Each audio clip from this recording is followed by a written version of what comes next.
Hello friends, this is doctor Shikha Gupta from Diva hospital and IVF centre Jaipur.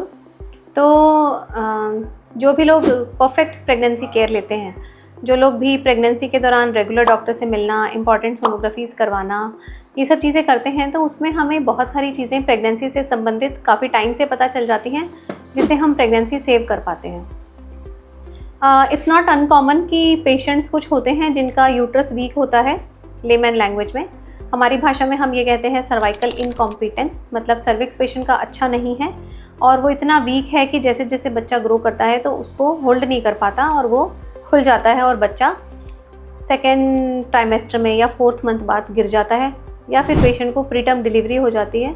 और हमारे पास बहुत सारे ऐसे पेशेंट्स होते हैं जिनको बार बार इस तरह का प्रॉब्लम होता है और उनको बार बार बच्चे प्रीटर्म या सेकेंड ट्राइमेस्टर मतलब 4th या 5th मंथ में गिर जाते हैं और उनके पास एक भी बच्चा नहीं होता। तो जब पेशेंट हमारे पास प्रेगनेंसी में आता है, फर्स्ट प्रेगनेंसी है मान लीजिए या सेकंड है, और पेशेंट हमें सोनोग्राफी रिपोर्ट दिखाता है, तो सोनोग्राफी में हम रूटीन में ये ज़रूर नोट करते हैं कि पेशेंट की सर्विक्स की लेंथ कितनी है। सर्विक्स क्या होता है? सर्विक्स जो होता है वो यूट्रस का माउथ होता है जिसकी ओपनिंग होने से डिलीवरी होती है। नॉर्मली अगर हम नॉन प्रेग्नेंट पेशेंट को देखें, जो लोग प्रेग्नेंट नहीं होते, उनके सर्विक्स की length around 3 centimetre to 4 centimetre होती है।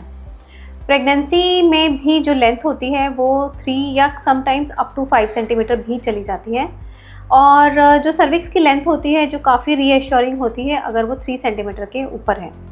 3 सेंटीमीटर, 3.2 सेंटीमीटर, 3.3 सेंटीमीटर, पेशेंट को कोई सिम्टम नहीं है, पेशेंट की प्रीवियस हिस्ट्री नॉर्मल है और पेशेंट के यूट्रस का माउथ क्लोज्ड है, तो फिर वो रीएश्योरिंग है कि पेशेंट को कोई सेकेंड ट्राइमेस्टर अबॉर्शन या प्रीटर्म डिलीवरी की संभावना नहीं है।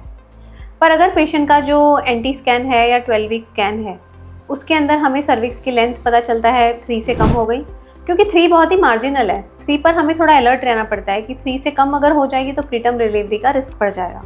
तो जो सर्वाइकल लेंथ है अगर वो 3 से 2.9 हो गई, 2.5 हो गई, लेस देन 2.5 तो काफ़ी सिग्निफिकेंट हो जाती है और उसमें प्रीटर्म डिलीवरी के चांसेस बढ़ जाते हैं। तो जो सर्वाइकल लेंथ होती है 12 वीक्स पे, वो हम रेगुलर में नोट करते हैं।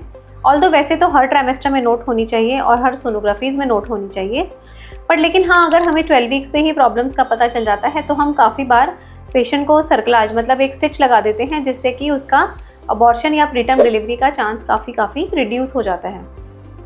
ऐसी बहुत सारी प्रेगनेंसीज हैं इंसिडेंटली जिसके बारे में हमें रेडियोलॉजिस्ट ने या फीटल मेडिसिन स्पेशलिस्ट ने हमें बताया। हमने उस प्रेगनेंसी की प्रॉपर केयर की और पेशेंट को 9th मंथ में या 8th मंथ में वो बेबी मिल गया और उसका वो सर्वाइव हो गया। आई रिमेंबर बहुत पहले मेरे पास एक पेशेंट आई थी, किसी मेरे पुराने पेशेंट ने उसको मेरे पास रेफ़र किया था, और वो जो पेशेंट थी वो उसका माउथ ओपन हो गया था 4.5 मंथ्स में, अराउंड 17 वीक्स प्रेगनेंसी थी। और फिर हमने उस पेशेंट को स्टिच लगाया, बेड रेस्ट दिया और उसको कुछ इंजेक्शंस दिए, जिससे कि उसकी प्रेगनेंसी 33 वीक्स तक कंटिन्यू हो गई। तो 33 वीक्स एक बहुत ही अच्छा टाइम है। 33 वीक्स पर अगर बच्चा डिलीवर होता है तो उसको आराम से ICU में केयर देके बचाया जा सकता है।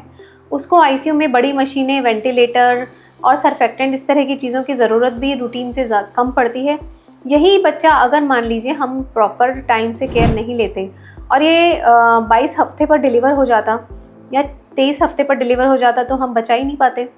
और अगर मान लीजिए हम कोशिश करते और ये बच्चा 26-27 वीक्स पर डिलीवर हो जाता, तो उस टाइम पे बच्चे को कम से कम 3 महीने ICU में रहना पड़ता, बड़ी मशीनें और इन्फेक्शन की संभावना उसकी बढ़ जाती। बट क्योंकि हमें टाइमली सर्वाइकल लेंथ से उसकी कंडीशन के बारे में पता चला, हमने उसकी प्रॉपर केयर ली, तो वो बच्चा जो है वो 33 वीक्स पर डिलीवर हो गया और उस बच्चे को हम आसानी से बचा पाए। वो 7 to 10 डेज़ ही खाली NICU में रहा और फिर वो अपनी फैमिली के पास चला गया। जो पेशेंट था उसमें रीज़न क्या था पता है आपको कि उसको क्यों सर्विक्स शॉर्ट हो गया था?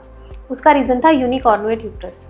उसका जो यूट्रस था वो नॉर्मली जो यूट्रस होता है वो एक ट्रायंगुलर शेप का होता है, but sometimes some people are given, मतलब वो नेचर है, कुछ कंजेनाइटल जो पेशेंट्स होते हैं उनका यूट्रस हाफ होता है, मतलब लेमन लैंग्वेज में बोलेंगे कि उसका पूरा ट्रायंगल होने की बजाय उसका हाफ ट्रायंगल ही हुआ या हाफ पेयर ही हुआ। तो उसके पास सिर्फ आधा यूट्रस था जिसकी कि कैपेसिटी बच्चे को होल्ड करने की रिलेटिवली कम होती है, और इसीलिए ये जो होते हैं इनके जो स्पेस कम होने की वजह से और बच्चे के प्रेशर की वजह से यूट्रस जो होता है वो टाइम से पहले खुल जाता है और डिलीवरी होने के चांसेस रहते हैं। अगर हम मान लीजिए उस प्रेगनेंसी में उसको नहीं बचा पाते या वो प्रेगनेंसी हम लूज़ कर देते, तो ऐसा नहीं था कि उसको सेकेंड प्रेगनेंसी आराम से हो जाती और उसमें कोई दिक्कत नहीं होती। क्योंकि उसको यूनिकॉर्नुएट यूट्रस था तो उसको हर प्रेगनेंसी में ये दिक्कत आने वाली थी। तो इसलिए हमें टाइम से पता चला, तो हम फर्स्ट प्रेगनेंसी में ही बच्चे को बचा पाए और हम लोग और patient both are blessed with a healthy outcome.